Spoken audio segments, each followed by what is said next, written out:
Hello students, my name is Hitesh Jain and I am your physics teacher and I started your first class of physics. Our chapter is physical world और भौतिक जगत. बहुत theoretical chapter है और एक basic chapter है. Basic chapter in the sense मैं ये कह सकता हूँ कि इसके अंदर हमें फिजिक्स से रिलेटेड सामाजिक कार्यों में फिजिक्स कहाँ काम में आती है, तकनीकी रूप में फिजिक्स कहाँ काम में आती है और दूसरे हमारे दैनिक जीवन के रूटीन के अंदर फिजिक्स कहाँ काम में आती है, ये हमें बताया गया है. साइंस की अलग अलग ब्रांचेज होती हैं और साइंस की अलग अलग ब्रांचेज में से एक ब्रांच होती है फिजिक्स, जिसे हम कहते हैं भौतिक विज्ञान. भौतिक विज्ञान से भी पहले हम बात करते हैं ओनली विज्ञान की. विज्ञान मतलब साइंस.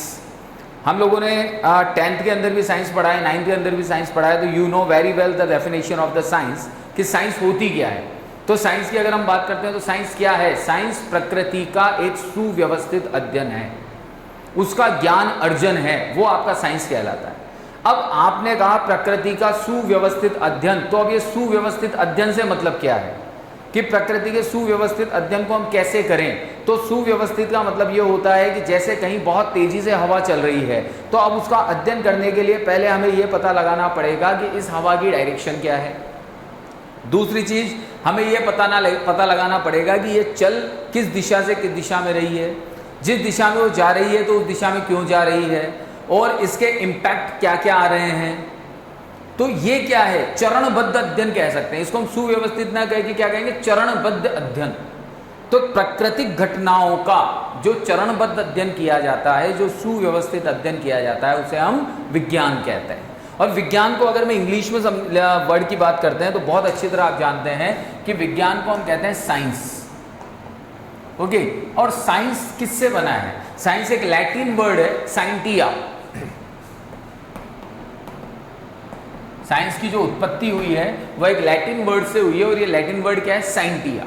अब यहाँ पर साइंटिया का मतलब क्या है? जैसे लैटिन भाषा के शब्द की हम बात करते हैं और लैटिन भाषा के शब्द में हमने कहा कि इसका लैटिन भाषा में साइंस को हम कहते हैं साइंटिया. तो साइंटिया का मतलब क्या होता है? साइंटिया का मतलब होता है ज्ञान को अर्जित करना, ज्ञान का अर्जन करना. ज्ञान का अर्जन कैसे होगा? चरणबद्ध तरीके से ज्ञान का अर्जन करना. जैसे अभी आप 11th क्लास में आए हैं तो 11th क्लास में आने से पहले आपको चरणबद्ध तरीके से first, second, third, fourth, fifth ऐसे सुव्यवस्थित तरीके से आपने ज्ञान का अर्जन किया है और आप 11th क्लास के अंदर आए हैं.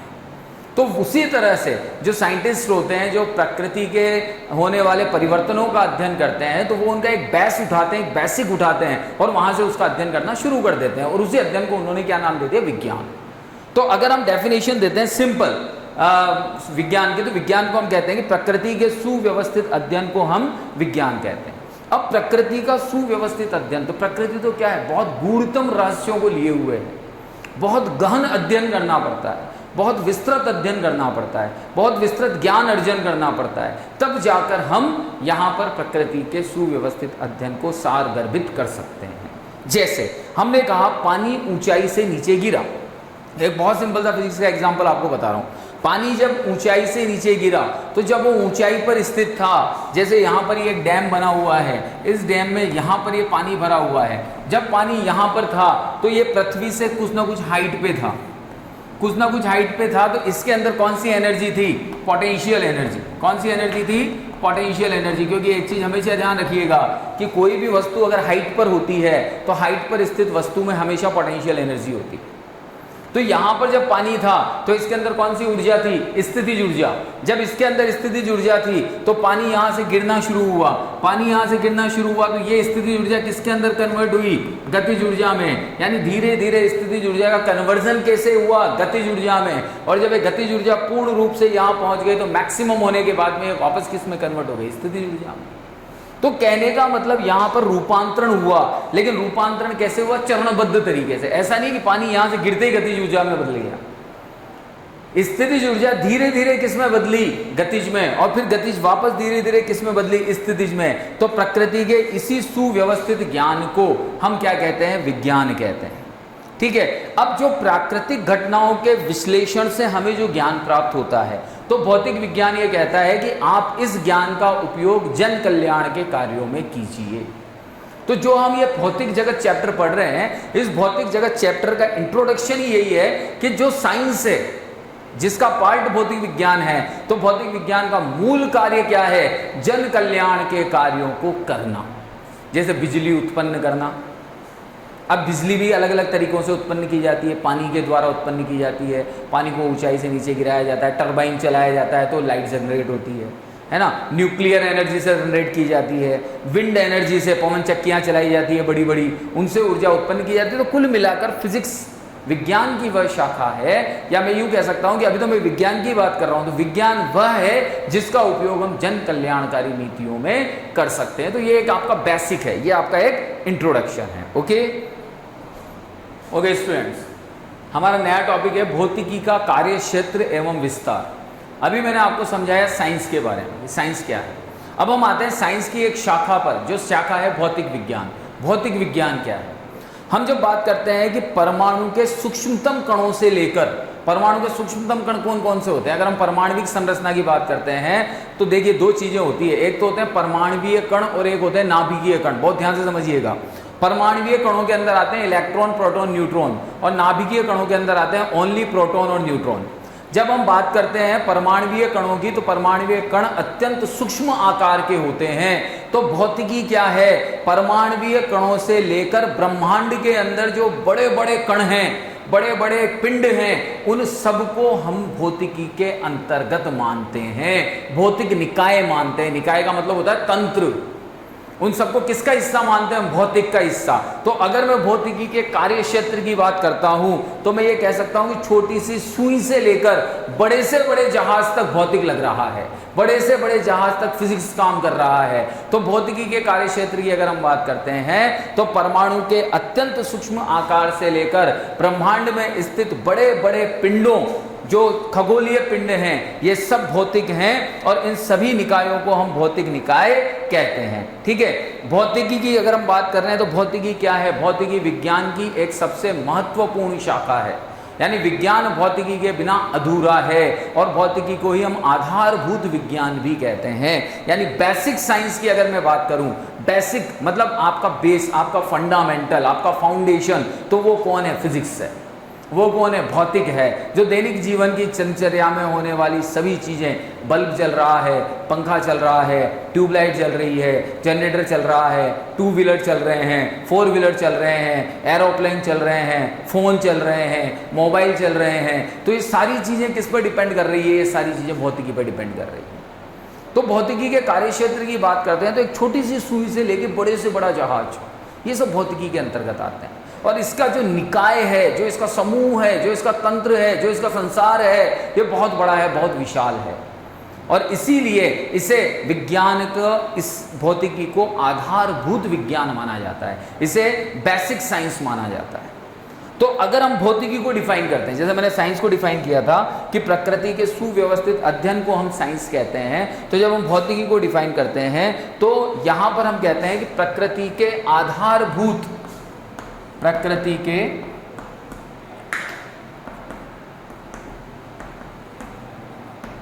आधारभूत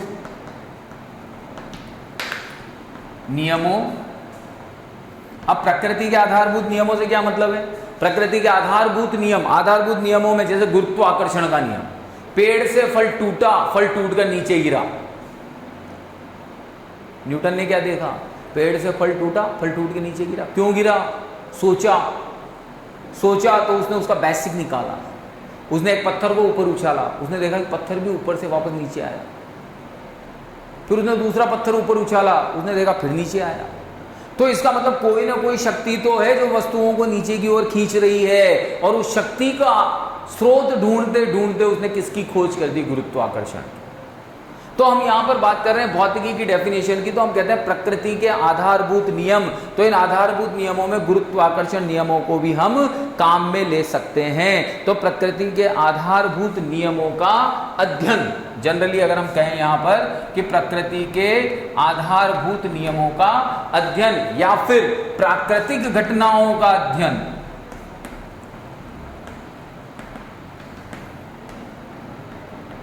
क्या कहलाता है? भौतिक विज्ञान कहलाता है।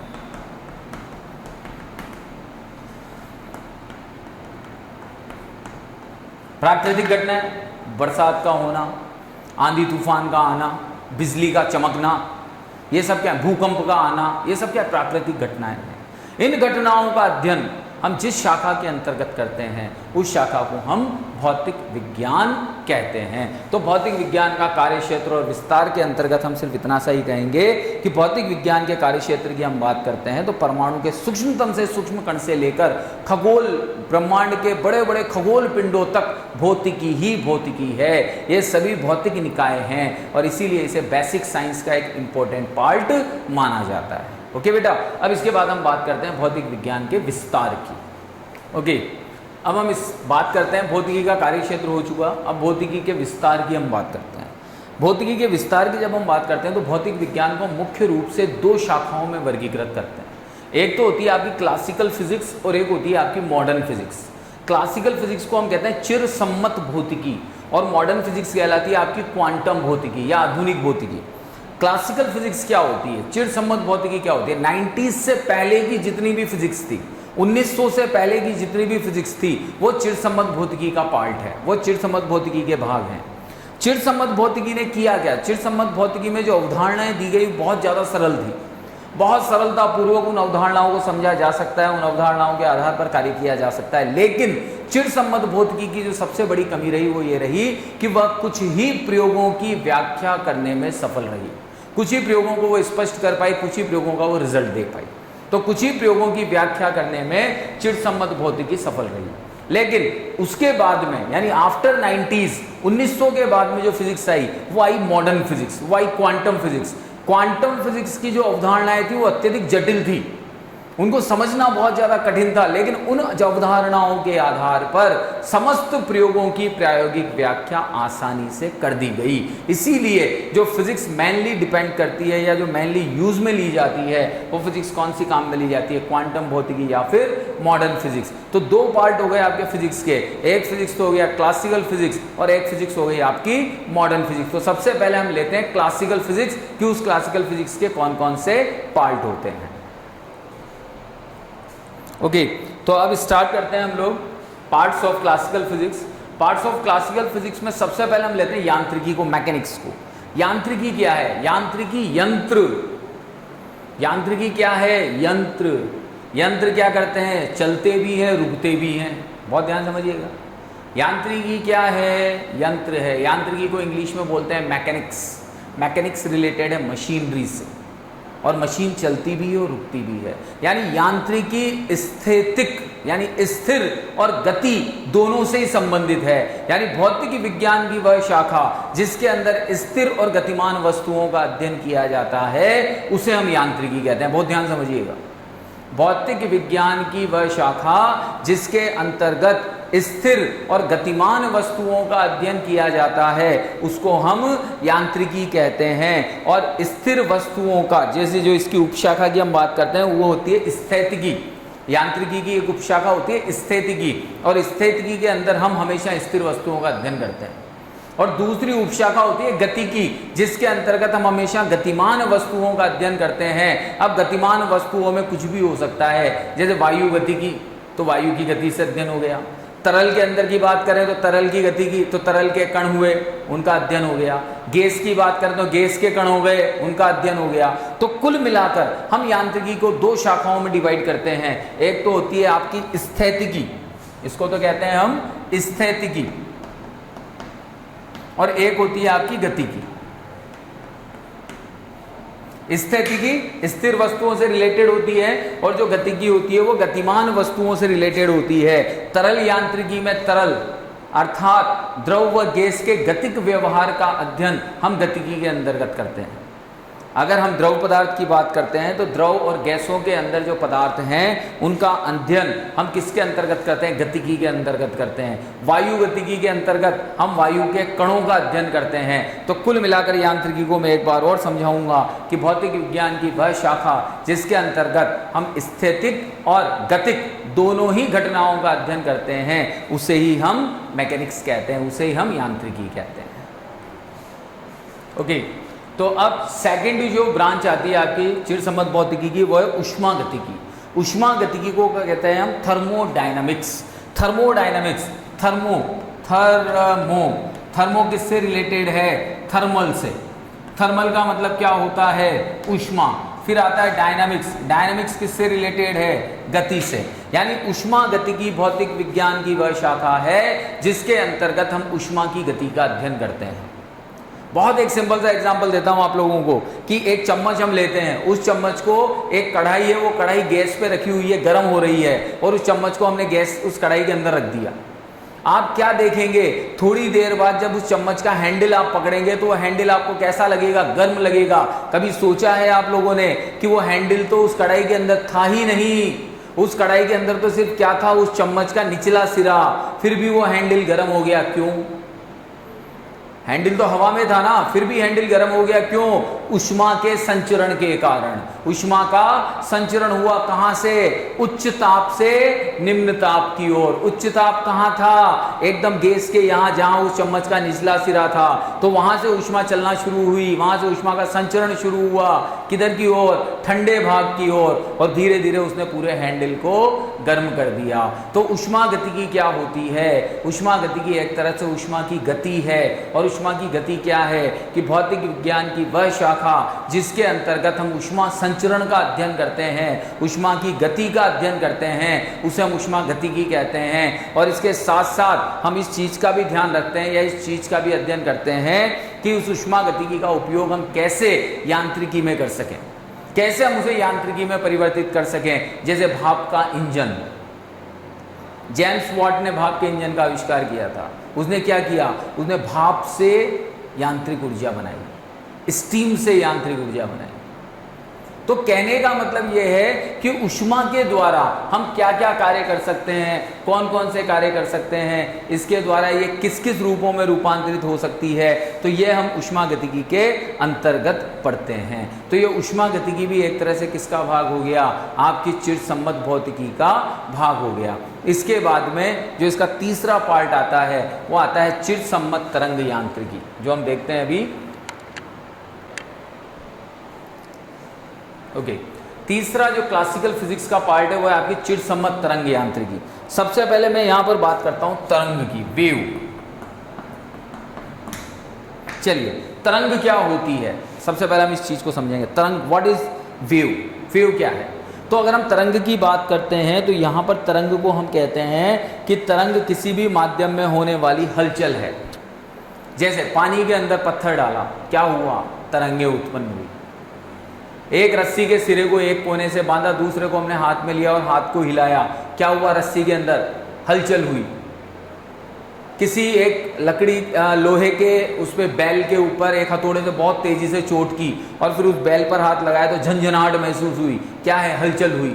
तो जिस भी स्थान पर हलचल होती है, यानी हलचल को ही तरंग कहते हैं। अगर मैं तरंग को डिफाइन करता हूं तो बहुत सिंपल सा वे कहता हूं कि किसी भी माध्यम में होने वाली हलचल ही तरंग कहलाती है। और हलचल बोला जाता है विक्षोभ को। हलचल को क्या बोलते हैं, विक्षोभ। यह हलचल कहलाती है।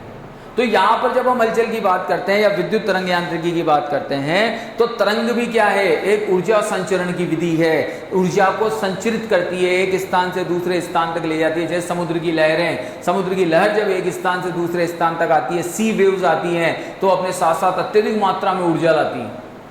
हवा जब चलती है तरंगों के रूप में तो ये अपने साथ साथ अत्यधिक मात्रा में ऊर्जा लाती है। तो तरंग अपने आप में क्या है, तरंग अपने आप में एक ऊर्जा संचरण की विधि है। और जो हम यहाँ पर पढ़ रहे हैं चिरसम्मत तरंग यांत्रिकी, तो चिरसम्मत तरंग यांत्रिकी के अंदर भी हम क्या पढ़ते हैं कि ये ऊर्जा का संचरण किस प्रकार से करती है, किस प्रकार से विक्षोभ एक स्थान से दूसरे स्थान तक पहुंचता है। यही हम किसके अंतर्गत पढ़ते हैं, तरंग संचरण यांत्रिकी के अंतर्गत पढ़ते हैं। जैसे हम एक सिंपल तरंग बनाते हैं, ये एक जनरल तरंग है, ये वेव है, ये वेव। तो ये जो आपको ये ऊंचे नीचे दिखाई दे रहे हैं ये कहलाते हैं विक्षोभ। इनको क्या बोलते हैं, विक्षोभ, हलचल हो रही है। अब इसमें ये जो अपर पार्ट है इसको बोलते हैं श्रृंग। क्या बोलते हैं इसको, श्रृंग। और ये जो लोअर पार्ट है इसको बोलते हैं गर्त। इस ऊपर वाले भाग को तो बोलते हैं श्रृंग। श्रृंग का मतलब होता है शिखर और गर्त का मतलब होता है गड्ढा। तो कहने का मतलब तरंग यांत्रिकी के अंतर्गत आप तरंगों का अध्ययन करेंगे और तरंगों के द्वारा होने वाले ऊर्जा संचरण का अध्ययन करेंगे और साथ साथ उनके द्वारा जो विक्षोभ एक स्थान से दूसरे स्थान तक जा रहा है आप उसका अध्ययन करेंगे। तो ये तीसरी ब्रांच हो गई आपकी चिरसम्मत यांत्रिकी की, जिसको हम कहते हैं चिरसम्मत तरंग यांत्रिकी। ओके बेटा, थैंक यू।